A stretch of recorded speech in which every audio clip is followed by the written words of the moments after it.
आप सोचिए, अगर आपके देश के ऊपर दो सुपर पावर एक साथ हमला कर दे तो शायद कोई भी देश वहीं पर हार मान जाएगा। मगर ईरान ने ऐसा नहीं होने दिया।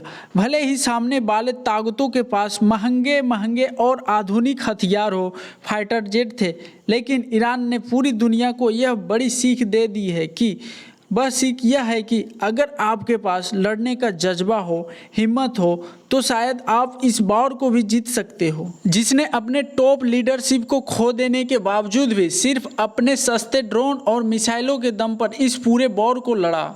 इस जंग ने दुनिया को साफ साफ यह सीख दी है कि वॉर सिर्फ सैनिकों से नहीं लड़ा जाता, बल्कि आधुनिक हथियारों से भी लड़ा जा सकता है।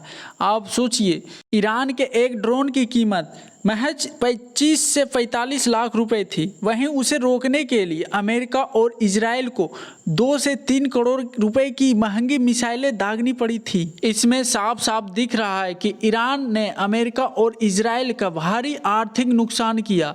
इस वॉर में यह भी पता चला कि अगर आपके पास शक्ति हो तो कोई भी आपको हरा नहीं सकता, और अगर आपके पास लड़ने की क्षमता ना हो तो वेनेजुएला की तरह आप पर भी कब्जा कर लिया जाएगा। शायद ट्रम्प को यही लगता था कि ईरान के लीडर को मारकर वहां पर सत्ता परिवर्तन करा देंगे और कब्जा जमा लेंगे, लेकिन ट्रम्प को इसकी भारी कीमत उठानी पड़ी। अब इस वॉर के बाद ईरानी IRGC यहां से अपनी सैनिक ताकत और भी ज़्यादा बढ़ाएगी। इस डील में आपको साफ साफ दिखेगा कि ईरान की जीत हुई है। जहां ईरान के अनुसार अमेरिका ने उन्हें $300 बिलियन दिलवाने का वादा दिया है। इसी बीच कल ट्रम्प द्वारा इस डील का ऐलान किया जाता है, जिसमें कहा जाता है कि वॉर अब पूरी तरह समाप्त किया जाएगा। साथ ही वह कह रहे हैं कि स्ट्रेट ऑफ हॉर्मुज अब पूरी तरीके से खुल चुकी है, और वो भी बिना किसी टोल के साथ। लेकिन मेरा सवाल यह है कि टोल तो पहले भी नहीं लिया जाता था,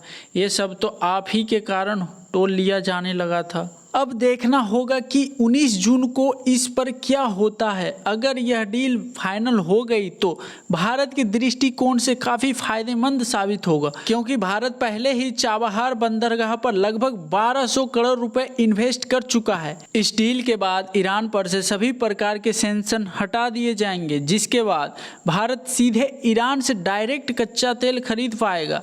अभी के हालातों में भारत रूस से तेल खरीद रहा है, लेकिन अगर आप मैप में देखोगे तो रूस भारत से काफ़ी दूर है, जिसमें कि तेल को आने में काफ़ी समय लगती है, जिसके कारण लॉजिस्टिक कॉस्ट बढ़ जाती है और इससे तेल की कीमतें महंगी हो जाती है। अगर भारत सीधे ईरान से डायरेक्ट तेल खरीदेगा तो हमारे लिए सबसे पहला फ़ायदा यह होगा कि ईरान भारत के काफ़ी करीब है, जिसके कारण तेल की सप्लाई सिर्फ कुछ ही दिनों में पूरा हो जाएगी। दूसरा कम होने का कारण यह है कि लॉजिस्टिक कॉस्ट भी कम हो जाएगी। इसके वजह से तेल के दाम कुछ हद तक कम हो जाएंगे। हालांकि यह सीज फायर के बीच अभी भी एक बड़ा विवाद चल रहा है। ईरान ने इजराइल को धमकी दी है कि अगर वे लेबनान पर हमला करते हैं तो ईरान सीधे इजराइल पर डायरेक्ट हमला करेगा, जिससे यह सीज फायर फिर से टूट जाएगी, क्योंकि ईरान का कहना है कि सीज फायर में लेबनान भी शामिल है, लेकिन इजराइल ने मानने से लगातार इनकार करता रहा। इसके पीछे इजराइल की अंदरूनी राजनीति का भी एक कारण है। दरअसल अगले 2 महीने के बाद इजराइल में एक इलेक्शन होने वाला है, जिसमें कि प्रधानमंत्री बेंजामिन नेतन्याहू दोबारा प्रधानमंत्री बनने की बेहद कम उम्मीद है। वहां के लोगों ने हिजबुल्लाह को पूरी तरह खत्म करने को लेकर मांग कर रहे हैं, और शायद इसी कारण इजराइल इस सीज फायर और समझौते को स्वीकार नहीं करना चाहता।